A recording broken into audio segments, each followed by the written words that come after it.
Yes, ma'am, kanina nga pong 4 a.m. ay nagpa-command conference po, nagtawag po ng special conference po ang ating Chief PNP attended by the Regional Director po ng NCRPO together with his 5 district directors and PNP Command Group and selected D-Staff. And NCRPO po presented po yung kanilang deployment plan for fourth zona of our President. And may a few questions lang po ang ating Chief PNP with respect to their deployment. So they will be making some or at least few adjustment with respect doon po sa mga deployment, including po yung mga locations na dapat pong bantayan po.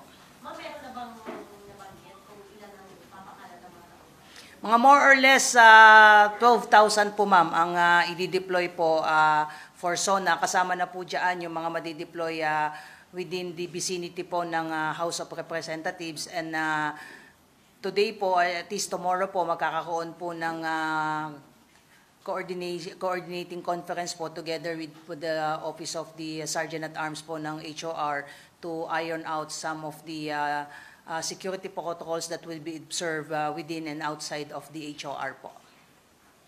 Ma'am, napag-usapan din ba kung kasi mga nakaraang SONA wala na mga container man, harang, ngayon po ba kanina rin? Well, ang isa po sa utos po ng ating Chief PNP kanina, particularly doon po sa ating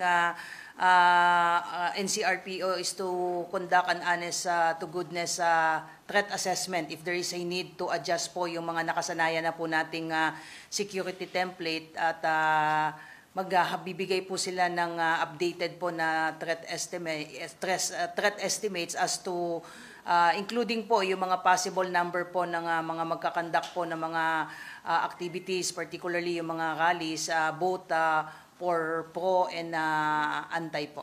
Bakit 12,000 na police galing lang NCR o may mga augmentation galing sa ibang region? Kasama na po yun, ma'am. Nationwide na po yan. Particularly, ma'am, yung as customary na ginagawa po natin kapag kami mga ganitong major events po sa Metro Manila ay yung ini-implement po natin yung Manila Shield kung saan yung Police Regional Office 3 and Police Regional 4A po ay magtutulong po sa atin para bantayan din po yung ating mga border control. So kasama na po sila doon, ma'am, sa 11,949 po to be exact na mga madi-deploy po. So it is also possible po na mag-adjust po tayo ng deployment. Depende po habang papalapit po yung paghahanda po natin sa SONA ay meron naman po tayong reserve force po na po pwede po nating idagdag in case there is a need po to deploy more personnel on the ground po. Ma'am, nakipag-usap na sa mga militante? Kanina po, base dun sa nireport na i-share po sa atin ng QCPD, so far po ay wala pa po silang nare-receive na application or at least yung permit to rally po, wala pa po silang nare-receive. But isa po yan sa napag-usapan po kanina, ang sabi po ng RD and CRPO ay they are already coordinating doon po sa the normal na mga grupo nagsasagawa po ng kanilang mga protest action, rallies po pagka dumadating po yung SONA. At lagi naman po natin ginagawa yan in the hope na maging maayos po yung gagawin po nilang activities. We are also expecting na magkakaroon din po ng coordinating conference doon na rin po sa mga pro group naman po. So, kagaya ng ginagawa po natin in previous years, we make it a point na hindi po sila magkasama sa isang lugar, medyo may distansya para maiwasan po natin yung girian or pagka ganito mataas yung tension, so mas maiging magkahiwalay po sila ng lugar po. Mamiiral po ba yung no permit, no rally? Normally po, sir, yan po naman ang ating ini-implement na no permit, no rally dahil may Freedom Park naman po, nandiyan po yung Quezon City Circle. But normally, alam po natin yan na yung particularly yung mga anti-government rallies po, ang normally ang kanila pong assembly area, it's either the UP Diliman or doon po sa may COA area and then magmamarch off po sila. But definitely, katulad po nung ginagawa natin na normally ay hanggang doon lamang po sila sa Tandansora papayagan po na probably magsagawa po ng kanilang programa and that is also one of the proposed plan po na ipinakita po kanina na for those na rallies po ay hanggang dun lamang po sila sa may bandang Tandansoka papayagan po magsagawa ng kanilang activities po. Saan po ang ilalagay yung command center? Doon po sa Station 6 po, sa may batasan po, doon po magkakaroon po ng advanced command post. Pero meron din po tayong itatayo po, at least existing po yung multi-agency coordinating center doon po sa Karingal po, sa opisina po ng district office po ng QCPD. Ma'am, latest po doon sa investigation of missing sa Bumero. Specifically po doon sa 15 under custody ng Well, nabanggit naman na po kahapon po ng ating Chief PNP, kinonfirm din na rin na po niya na restrictive, nandito na po sa Kamkrami po yung 15 po, pending investigation po, and we will be expecting po na bago po matapos po taon na ito pong linggo po na ito, yung pong admin case na ikinakasa laban po sa kanila ay posible pong matapos na po yung report at makikita po natin doon sa report kung sino-sino po ang kakasuhan ng admin case with respect po dito po sa kaso ng mga sabongero. As to the criminal case naman po, nabanggit na po ng ating Chief PNP na he will defer kung ano po yung magiging legal action po ng DOJ. But on the part of the PNP, we are ready to extend the necessary investigative assistance if requested by the DOJ po. Sa ongoing investigation, ma'am, may nakita ba kayo possible na magandang pa doon sa binang? Well, nabanggit naman po ma'am ni Chief kahapon po na hindi natin sinasara yung investigation po natin dito po sa 15 na nauna na pong nabanggit po nitong si alias Totoy po. So lahat po yan ay iniimbestigahan. In fact, may mga tinitingnan pa po tayong mga iba pa pong mga tao not necessarily police na po posible pong maaaring makatulong sa ginagawa po nating investigation po. May affidavit na ba? Or source statement pa lang yun? I understand, ma'am, ay nakuhanan na po ng statement po si alias Totoy po. Source statement, pero hindi ba affidavit? Basically, ma'am, pareho lang naman po siguro yun, ma'am, kung ano po yung sinumpaang salaysay po niya sa harapan po ng ating mga investigador at iba pa pong mga ebidensya ay naisumite na pong lahat yan sa DOJ. That is precisely the reason why the Chief PNP is deferring any comments with respect to the progress of the case so as not to compromise po yung ongoing case build-up. And we also expect na magkakaroon po ng preliminary investigation kung saan po yung mga sangkot po dito, at least yung isinasangkot po dito ni alias Totoy sa kaso po na ito ay papadalhan po ng SOMON, and that's the time na bibigyan po sila ng pagkakataon na magsumiti po ng counter affidavit or answer to deny or affirm kung ano man po yung mga allegation as stated doon po sa sinumpaang salaysay po ni alias Totoy. Ma'am, may coordination na po ba ang DOJ sa PNP regarding po sa inaasahan daw na pagsisid dun sa Taal Lake? And I understand mukhang yung ibang agencies na rin po like DOST and the AFP is waiting for coordination para tumulong dun sa paghahanap po dun sa remains ng mga na-missing sa Bumero sa Taal Lake.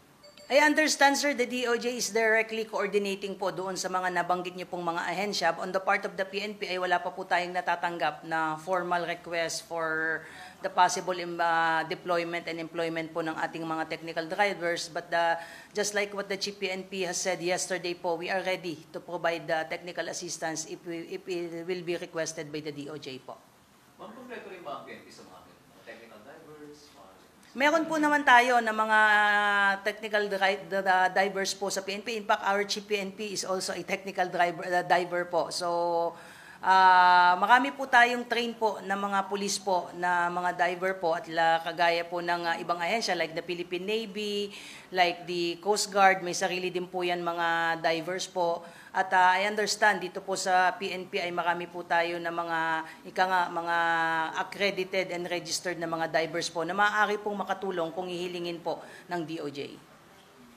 How yung other locations kung may binabig chief kahapon na possible pinagtapunan din namin ng bakay? May natukay na, ma'am?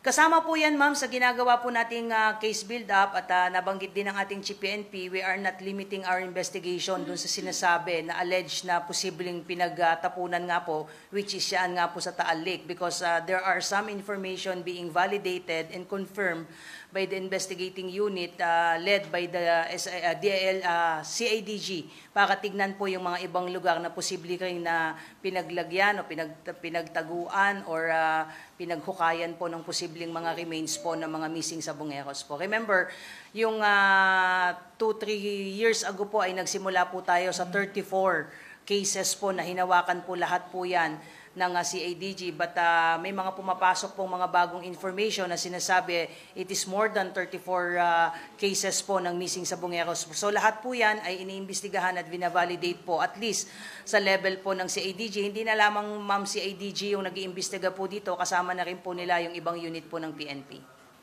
Ma'am, yung mga possibly na pinagtapunan ng mga bangkay, may security deployment na Well, without giving too much specifics so as not to compromise po yung ongoing investigation, but definitely there are some security being implemented, not only doon with respect nga po kay personal security po ni alias Totoy, maging doon sa mga posible pang lugar na maaaring nagamit o at least nagamit para itago yung possible remains po ng ibang mga missing Sabongeros. Lahat po yun are being documented now and we don't want to preempt the ongoing investigation kaya we ask for your indulgence kung hindi kami makapagbigay for now ng specifics po.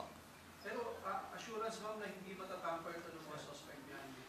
That is precisely the reason, sir, kung bakit hindi kami makapagbigay ng additional information right now kasi we don't want those possible involved in this case na ma-preempt. Baka pag nasabi namin yun, baka hindi pa natin napupuntahan yung mga posibleng hukay at pinagtabunan at posibleng pinaglagyan nun, ay baka mauna na sila doon at alisin yung mga posibleng remains and possible pieces of evidence na maaari pa nating marecover to help us give closure dito po sa mga kaso po ng mga missing Sabongeros po. Ma'am, aside from Totoy, ilan pang witness ngayon ang hawak niyo? I think for now, si alias Totoy pa lang naman po yung hawak po. But like I said earlier, even the Chief PNP himself informed you yesterday na we are not limiting our investigation because we need to corroborate yung mga statements just to conduct fact-checking also and to vet kung ano yung mga information being provided by alias Totoy because we cannot be heavily relying on one source only. We have to validate and vet yung ibang mga statements niya and that is now the direction po ng investigating unit to look for other witnesses that could help us pinpoint accountability and at least yung criminal liability ay mailagay natin o maituro natin sa mga tamang tao po. Ma'am, President, may apat pa di ba? Tapos may apat parang testigo na nag-live, na Facebook live sila. Tapos sabi, testigo rin daw sila. Ma'am, may coordination kayo? Lahat po yan na kung may mga lumalabas po ngayon and the PNP is open to any efforts on the part of other possible witnesses and I would like to take this opportunity. Also, kung meron pa po dyan na maaaring may alam o pwedeng ma-share na information to bolster po yung ating ongoing investigation, the PNP is open po at ang maisusiguro lang po natin sa kanila is ma-assure po yung kanilang security and safety po. Ano pong response ng CIDG nung nakipag-meeting po sila sa pamilya po ng mga Sabongeros? Hindi naman po sir naputol yung ugnayan po ng CIDG pati yung sa pamilya po ng mga missing Sabongero. Particularly sir yung 34 cases na hawak po ng CIDG. The CIDG kept on reassuring the family na hindi po sila bumibitaw sa pag-iimbestiga and we welcome this new development at ang ating Chief PNP bago nga siya na-appoint as Chief PNP ay siya mismo ay have personal communication doon sa ibang mga biktima po ng mga at least pamilya ng mga missing Sabongero. So, yung assurance ay patuloy nating ibinibigay sa kanila and even some legal assistance ay patuloy po nating ipoprovide yan because ang bottom line talaga dito ang gusto ng ating Chief PNP and even before he was still the director po ng CIDG ay magkaroon nga ng closure itong mga kaso po na ito para po mabigyan din ng hustisya itong mga nawalang mga nawalang Sabongero pati na rin po yung kanilang pamilya. Si Ato ma'am po, nakipag-coordinate din po ba o may tulong po ba yung PNP kay Ato ang tungkol naman sa reklamo niya against Toto, yung parang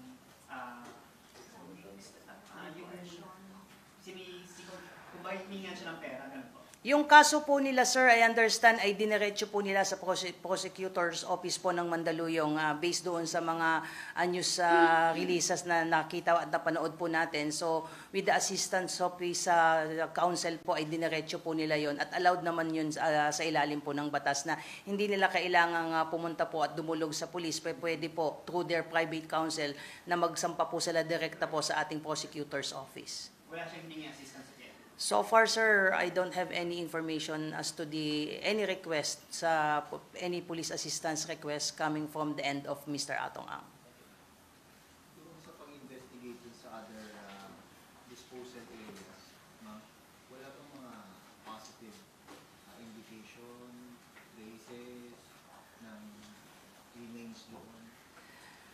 As to the progress nung ating paghahanap sa mga possible links and missing piece po, I really cannot give a categorical answer for now so as not to compromise the ongoing investigation. But based doon sa naatinan ko na mga briefings po, there are good progress dito po sa ongoing investigation po. As to what is this good progress, sir, hintayin po natin, sir, na enough po yung makulate po na ebidensya at we will be submitting those findings po sa DOJ to further strengthen po yung mga kasong naisampa na natin before doon sa mga suspects na pinangalanan before na may kinalaman, posibleng may kinalaman, particularly doon sa 34 missing sabongeros po. Ganun kalaking factor pa rin ba na dapat makuha ang remains sa kaso na ito? We will have to take our cue, remember, sir, kung paano natin inimbestigahan yung huling-huling kidnapping cases, kung saan hindi tayo nag-rely doon sa testimonial lang. Talagang dinugtong natin yung lahat ng CCTV, even yung forensic evidence that have bolster yung ating paniniwala na nakuha na natin yung main player doon sa isa sa malaking kidnapping cases na hinawakan ng PNP, including the money trail. So that is now the standard being looked into ng PNP na mas malakas. Hindi po pwedeng doon lang sa isang testimonya ng tao tayo magre-rely at kapag bumagsak yon ay bagsak lahat ng kaso.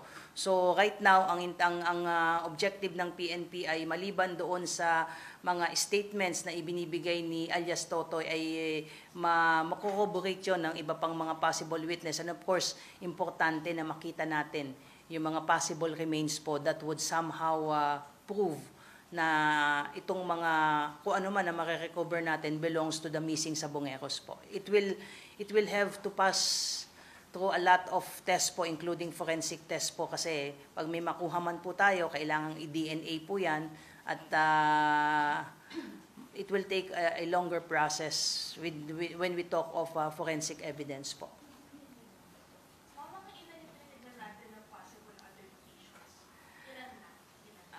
I really cannot give you any specifics for now, ma'am. Again, sabi nga natin, pag magbigay kami ngayon, ma'am, ng even a little specifics, yung mga possible suspects and even the masterminds themselves will have an idea at makaring puntahan na nila yung mga sa tingin natin na posibleng kinaroroonan pa o ibang location pa aside doon sa sinasabing sa Taal Lake po.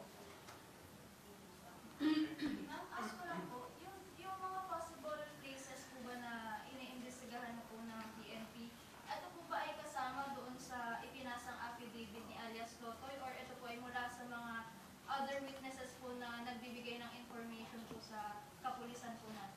Kagaya ng sinabi ko po, ma'am, pati na rin po ng ating Chief PNP kahapon, hindi natin nililimit yung investigation natin doon sa mga pananalita at salaysay po ni alias Totoy. Kasi hindi tayo basta pwedeng mag-rely loan at pagka bumagsak yung kanyang mga statements ay wala na tayong pupuntahan. So, prudence dictates na dapat lahat po ng anggulo, lahat ng mga maliliit na information na nare-receive po natin outside of the testimony or sinumpaang salaysay ni Totoy, lahat po yan ay ating iimbestigahan po, including yung sinasabi nga ni Chief na posible pang ibang lugar na maaaring nagamit sa mga kaso po ng missing sabongero.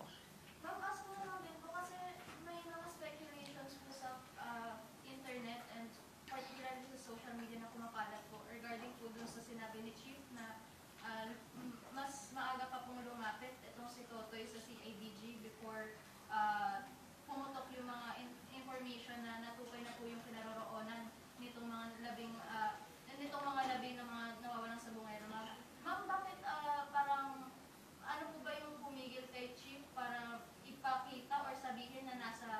nakausapay na po ng CIDG si alias Totoy and bakit ngayon lang po halos pumutok ito or umusbong muli yung kaso? Kung mapapansin nyo, ma'am, ang pagputok ay hindi galing sa PNP. Hanggat maaari po ay hindi po tayo nagpapalabas ng mga ganito pong mga information kasi nga gusto natin maging airtight po yung mga kaso. Kasi once nilalabas po natin lahat ng ebidensya, lahat ng ginagawa po natin, ay napapreempt po natin at binibigyan natin ng pagkakataon yung mga posibleng suspect at mastermind para itago o maitago nila yung mga posible pang ibang ebidensya po. So, tama po, kagaya ng sinabi ng ating Chief PNP kahapon ay pagsisimula pa lang ng taon ay tinatrabaho na nila ito because of new information na nakakating po sa kanila. So, tahimik po nilang binuo po itong investigation po na ito until naipasa po nila yung mga dokumento po na sa tingin nila ay maaaring makapag-convince po sa ating DOJ para may naisampa na po. Remember, may mga naisampa na pong kaso. So, itong mga naisubmit po sa DOJ, ito pong taon po na ito, ay naniniwala po ang ating Chief PNP nung siya ay director pa ng CIDG na malaki ang maitutulong po nito to support yung mga earlier case na i-file po natin laban po dito sa mga suspects po na napangalanan na po before. Ma'am, ngayon nasa protected custody si Alias Totoy, will you limit him to give information to the public or to the media? Well, it's really up to him. But we cannot really grant on his behalf interviews because again, siyempre ang tinitingnan din natin dito yung security and safety niya. But if he wishes to, I understand, nagsalita na siya sa isa sa kasamahan natin sa media. But again, sabi nga natin na it would be prudent on his part also na manahimik na lang siguro. Anyway, nakapagsalita na siya, na-submit niya na yung mga gusto niyang sabihin sa DOJ and let the legal process takes its course. So, ang DOJ naman, iniintay natin kung ano yung magiging kakalabasan ng case build-up nila. At ang PNP naman ay tuloy-tuloy na bumubuo pa ng iba pang ebidensya na sa tingin natin makakatulong para mas lalong mapalakas po yung kaso tungkol po dito sa mga missing sabongeros po. Ma'am, ano yung hakbang ng PNP doon sa sinabi ni Alias Totoy na may pulis na tumanggap ng 2 million, 500,000? Again, ma'am, lahat po itong mga allegations niya would somehow prove yung lahat po ng alleged involvement po ng mga pinangalanan niyang pulis kung may dokumento po tayo ng mga pieces of evidence maliban po sa kanyang salita lang. Sabi nga natin, isa yan ang testimonial evidence po, isa po yan sa tinuturing nating mahinang ebidensya. Kung pag-uusapan natin is yung labanan sa korte kasi madali po yan mabaliktad at I think this will not be the first time if ever na may naririnig tayo na nagsalita ngayon after a few years ay bumaliktad naman. So ayaw natin na doon lang natin iasa yung ating investigation at mga kaso. Gusto natin na talagang kung meron mang magko-corroborate na iba pang mga witnesses kasi naniniwala tayo na itong mga kaso ng missing sabongero ay hindi lamang po pwedeng magawa ng 1, 2 o 3 tao lamang. Marami itong missing sabongero. We just limit my statement dun pa lang sa 34 missing sabongeros Hindi kakayanin ng isang tao yan. So kung meron alam itong si Totoy, sigurado merong mga kasama yan. At nandun yung direction natin na humanap pa ng iba pang makakapag-strengthen ng mga statement na binigay ni Totoy. And of course, sabi ko nga, malaking bagay kung makakakuha tayo ng tinatawag nating body of the crime. At yun po yung objective natin in the coming days po.